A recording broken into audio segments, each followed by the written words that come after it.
Ladies and gentlemen, good morning. Welcome to The Radical Centrist. I am your host, Gail Chulo, here with a very special guest today, a guy that goes by the name of Matt Geiner. And he is the former CEO of a nonprofit called Medicine for Most. And now he has an exciting new undertaking that he's doing. He's been doing a job known as audit auditing. He's an audit auditor. And basically that's going to become one of the main jobs of the economy in the coming years. So he's kind of like a pioneer of sorts, and he's just going to, let us know the inside scoop about what's going on with auditing and kind of take us through his journey to where he is today. So very happy to have him. Matt, thank you so much for being here. Thanks for having me, Gail. Absolutely. So let's just jump right into it. Let's get deep right off the bat. So question one, who are you? Gail, I don't know if I can answer that without my lawyer present. Sorry, a little He's CEO joke kidding. for you. He's kidding. Old habits. But, I get it. you said it. You said it. I'm Matt Geiner, a former CEO of a nonprofit called Medicine for Most. It's a company that I founded in the early aughts. You have all these arguments nowadays. Hey, healthcare should be free market. Healthcare should be free. Tossing all these words around. Well, I decided to make a company that does both. So Medicine for Most is a nonprofit healthcare provider that you can choose to pay for. I was the CEO there for a long time, but I was making a little too much money to be comfortable with it. And I thought that reforming the company to change that would be a little too liberal for me. But staying on top would be a little too conservative. So I decided to just demote myself and make myself an audit auditor. Much happier now. Would you describe yourself as a centrist? Yeah, I think I would. Good. Yeah, because it seems like that was a very centrist thing of you to do, to demote yourself, because you didn't want to take the too liberal route, didn't want to take the too conservative route. So you kind of did something in between that makes everybody happy, Exactly. And if I did either way, Thanksgiving dinners would have been awkward. Yeah, thank God for COVID this year, right? Yeah, don't have to deal with that. Yeah. So, it's fascinating. So you're saying that with this nonprofit, somebody receives healthcare or healthcare treatment, and they can either pay for it or they don't have to. They have the option. Exactly. How does that work?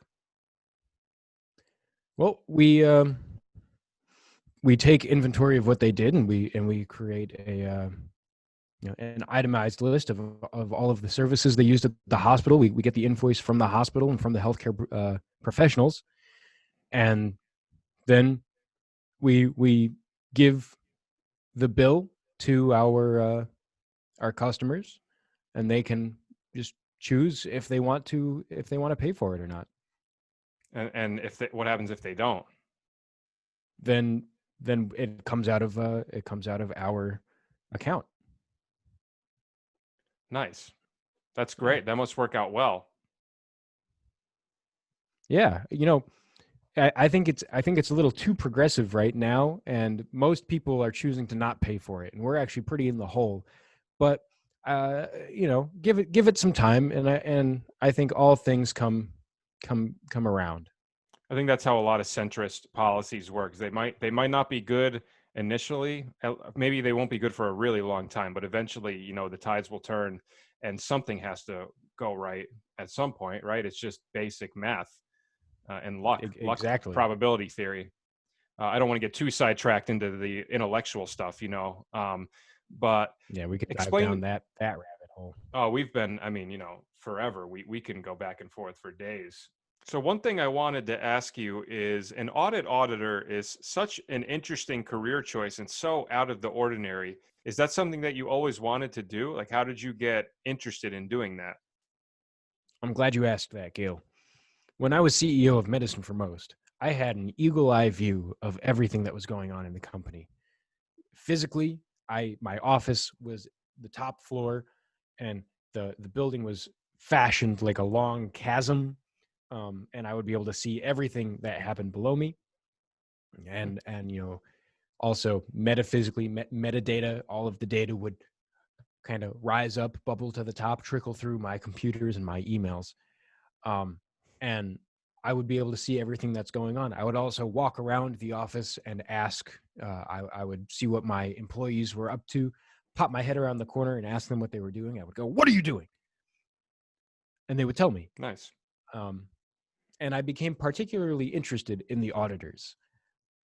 I thought their job was fascinating. I didn't particularly like the actual job, but I liked the idea of overseeing the job, of Did you think auditing. they were up to no good? Oh no, I thought they were up to a lot of good. But I just thought, like a diamond, if you put something under even more pressure, that great things would come out of it. So I Good asked them, insight. yeah, this is Seemed like it why, worked out well. yeah, oh, absolutely. And I asked them if they had somebody who audited them, and they looked at me and they said, "Matt, you're the CEO. Like, why are you asking about a department that doesn't exist?" And I said, "This is why I hired you, because you're good at pointing out these key facts." And so Right. I decided to step into that position. I made the department. I made a proposal for it. I proposed it to myself. I approved it, and then I demoted myself to that position. What was that process like? Exactly as I just said. I made the proposal. I presented it to myself. I approved it, and then I demoted myself to the position. So did you talk to yourself? Yeah, I actually I pre-recorded a video of me giving myself a little bit of a hard time and then approving it, and then and I timed it and I spaced out the videos so that I would have responses. I played the video, I talked to the video in between the spaces. It was actually a very organic process. Nice. You have to email that to me. I could collect it. Yeah, absolutely. So let's get into the nitty gritty. So, like I was saying, you're kind of a pioneer, a Paul Revere of sorts of auditing because it's going to be such a big part of the economy in the coming years. What does an audit auditor do? Because that's what you do. So we have an auditor and then we have an audit auditor. So take us through the entire process of what actually happens. So bureaucracy is a beautiful machine, and in order for things to run smoothly, everything's got to be working. And auditors are kind of like the oil for that machine. They make sure that everything's turning smoothly. So what an auditor does is they go through all their fact checkers. They go through everything. They make sure that all of the numbers, all of the accounts, everything lines up, right? So what an auditor does is they look at all of the audits and make sure those are right. Make sure all the audits happened on the right days. Make sure they happen at the right time. Make sure that the right accounts got audited, and make a spreadsheet of all of that information. You know what So we're going to it's do it's a right now? We're going to put up a picture on the screen of an audit so people can see what you're talking about. Keep talking, but I just want people to see what an audit mm, actually looks like. So you're dealing with these like all day? yeah. So well, this is actually what an auditor does. What I do is I just look at the date, and I look at the person who audited it, and I make sure that those things are correct, and put that all in a database so that we can look at when things were audited and who audited them. So we kind of like, we're like the watchers in the night, these auditors, the eyes in the shadows, if you will. We're the ones who kind of look at the whole process and make sure that the people who watch the process are being watched. Hmm. Nice. Very Pavlovian, I think. That could be thinking of somebody else. Um, so now here's the $1 million question. I'm going to hit you with it right now. Why is an audit auditor the future of the economy? Well, like, what is so special about what you do? No offense. Audit auditing is the future.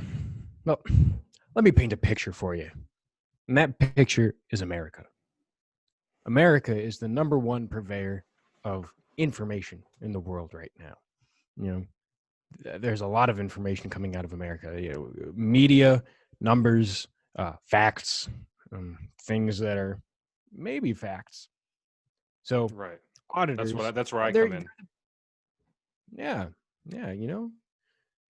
Auditors keep track of all that information. Now, I, as an audit auditor, keep track of the people keeping track.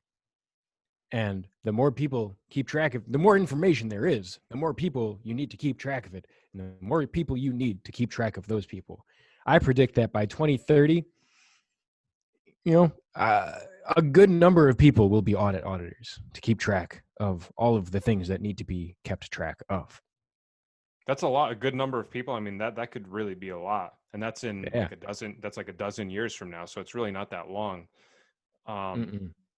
so that's great. So everybody that's listening, we have that to look forward to in the coming years, which is great. And it's so great to have, Matt here as an earpiece into that whole industry, because I feel like I've never heard of it. I mean, I still don't know what an auditor is. Your explanation was good, but didn't work for me.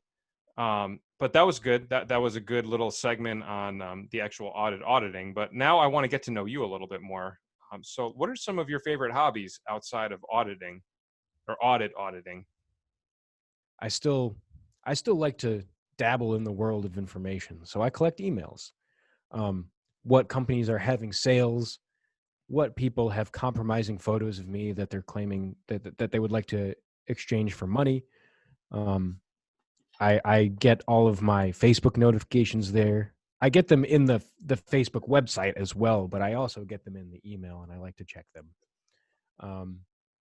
And as a collector, you don't want to get rid of any of your wares, so I put a little star on them. That little star, just right there. A little. On I the checked you. I emails? like you. Yeah, you favorite them. You Are you put like them a in the favorite hoarder? Are you a hoarder with emails? collector. And, okay, right. Collector. Sorry. Yeah. No offense. Hoarder. I've known some hoarders, and they would claim to be collectors too. So it could be interchangeable. Email But hoarders? Is well, that, magazine hoarders, yeah. collectors, newspaper, trash, whatever. Right. Emails are way better than magazines. I would much Well, rather read an emails, email. you know, you would think that for somebody to collect emails that you just have rooms and rooms full of them, but the secret is that they all fit in your Right. pocket. And that's one of the things that's so great about emails is you don't have to back them up. Unless, do you back yours up? Do you put them on an external hard drive? Every single one. Yeah. Really? Um, yeah, I have several terabytes full of emails. Wow. How many is that?